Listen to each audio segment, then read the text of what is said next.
Aquí atando cabos y bueno, pues nos vamos con otras cosas. Ayer se dio a conocer pues esta posición, por lo pronto una propuesta, un proyecto de resolución por parte de uno de los ministros de la Suprema Corte de Justicia que plantearía pues la inconstitucionalidad de que la Guardia Nacional se haya pasado al control, digamos, o se le haya dado el control dentro de la Secretaría de la Defensa Nacional. Es todo un tema. Pedro Salazar con nosotros, constitucionalista. ¿Cómo estás, Pedro? Qué gusto saludarte. Muy bien, Denise. Igualmente, muchas gracias por la invitación. Un tema muy importante, un tema además que ya llevábamos tiempo esperando que se discutiera en la Corte. Mucho, ¿no? Sí. Mucho. Mire, todo indica que viene un paquete relevante de proyectos de sentencias vinculados con todo el tema de la militarización de las tareas de seguridad pública, porque se fueron presentando recursos que se acumularon y en diciembre del año pasado recordarás que la Corte emitió un acuerdo en el que se comprometió a desahogarlos, digamos, con prontitud, cosa que no había hecho anteriormente y que no ha hecho todavía. Hay una sola decisión también todavía de noviembre, si no me equivoco, del año pasado, en torno a la ampliación de las tareas de seguridad en manos de las Fuerzas Armadas de 5 a 9 años, que la Corte convalidó el acuerdo presidencial correspondiente, y ahora viene este proyecto del ministro González Alcántara, en el cual, pues con mucha contundencia y claridad, pues propone la inconstitucionalidad de un decreto presidencial en el que se modificaron distintas disposiciones, pero lo más importante es eso que tú adviertes, el hecho de que la decisión de trasladar el mando de la Guardia Nacional a las Fuerzas Armadas, pues el ministro González Alcántara, además hay que decirlo, Denise, con un argumento muy claro, muy preciso y muy puntual, que es simplemente leer la Constitución. Dice aquí, la Constitución dice que debe de estar, digamos, bajo el mando de la Secretaría. Que se dijo en su momento, ¿no? Es decir, aunque ha pasado mucho tiempo, digamos, no había ningún especialista en la Constitución que no dijera, si no me equivoco, creo que es el artículo 25, ¿cuál es? Sí, y bueno, y en realidad en complemento con el 21, que dice que todas las áreas de investigación ministeriales tienen que estar a cargo de autoridades civiles. Pero acá fue desde la creación de la Guardia Nacional en la Constitución, ya en este sexenio, expresamente se estableció que debe de estar bajo el mando de la Secretaría de Seguridad Civil, digamos, ¿no? Eran los tiempos, si no me equivoco, todavía de Lazo, digamos, a cargo de esa secretaría.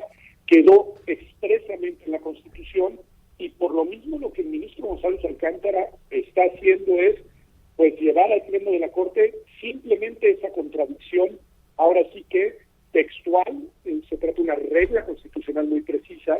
Y bueno, lo que sí es que ahora habrá que ver. Es que qué complejo es esto, Pedro. Fíjate, oí al presidente ayer y hoy, y los 2 días básicamente les ha dicho a los de la Suprema, piénsenlo, piensen lo que van a hacer, pero es que la Suprema Corte no gobierna, la Suprema Corte, digamos, revisa la constitucionalidad, y la Constitución es muy clara.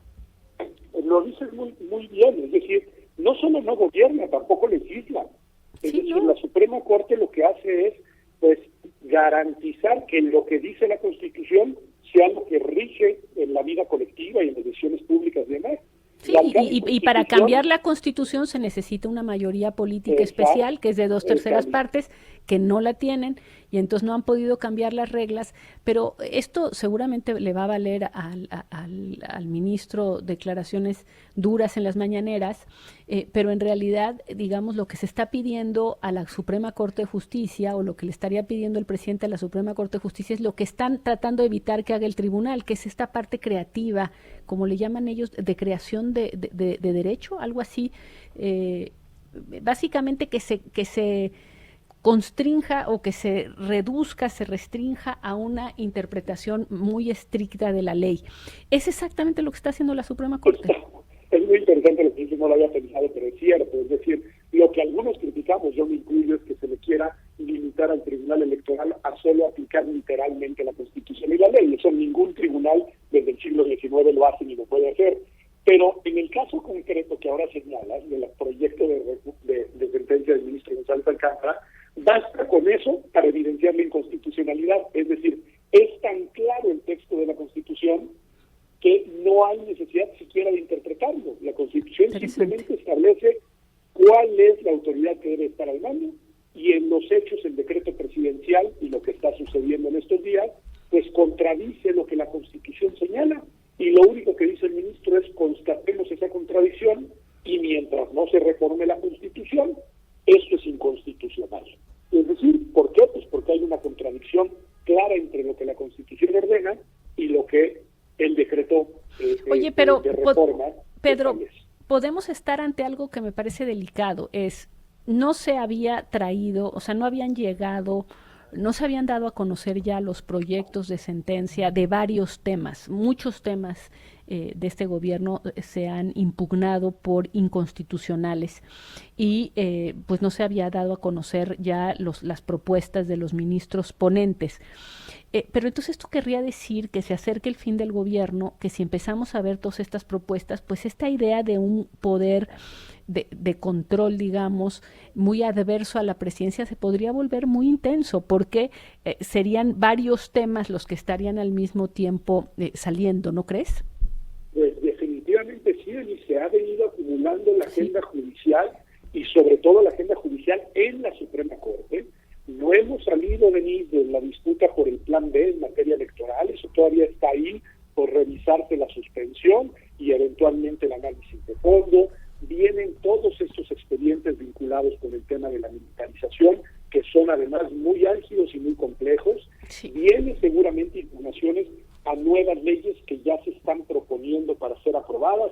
Ahí viene toda una reforma en materia de derecho administrativo, por decirlo menos complicada y polémica, que seguramente también irá a la Corte. Es decir, sí tienes razón, estamos en una etapa en la cual el grado de judicialización de decisiones políticas y legislativas es muy alto, y sin duda la tensión entre poderes va a seguir escalando, como de hecho ha escalado en las semanas pasadas. Y además, digamos, en el discurso, en la narrativa, muy fácilmente se va a culpar a la Suprema Corte de Justicia de poner obstáculos, de no entender, etcétera, y porque es muy fácil y es, digamos, plantearlo de esa manera, ¿no? Como un poder, el supremo poder conservador, lo ha dicho a veces el presidente, cuando en realidad, digamos, están atados a sus competencias, y sus competencias no son legislativas, no son de hecho la mano, presidente, sino son de, perdón, pero así es lo que dice la Constitución. Para eso están los ministros y ministras. Ellos son, déjame decirlo así, son un poder de control, y en ese sentido son un contrapoder. Sí. La lógica política del presidente y de su gobierno y de su mayoría legislativa es la que es muy respetable y forma parte de su agenda. Pero bueno, hay una Constitución, esa Constitución debe respetarse, y hay unos guardianes de esa Constitución, que son esas 11 personas cuya misión institucional es decir no a las decisiones que vulneran, contradicen, violentan el marco constitucional. Para eso están, y sí debe ser no solo en México una relación tensa, lo es prácticamente de todas las cortes constitucionales en los países democráticos, digamos, y lo es también de las cortes internacionales, como ahora tenemos también ya casos en México muy complicados. El día de ayer la Corte Interamericana de Derechos Humanos pues básicamente ordena a México reformar su Constitución en materia de prisión preventiva oficiosa.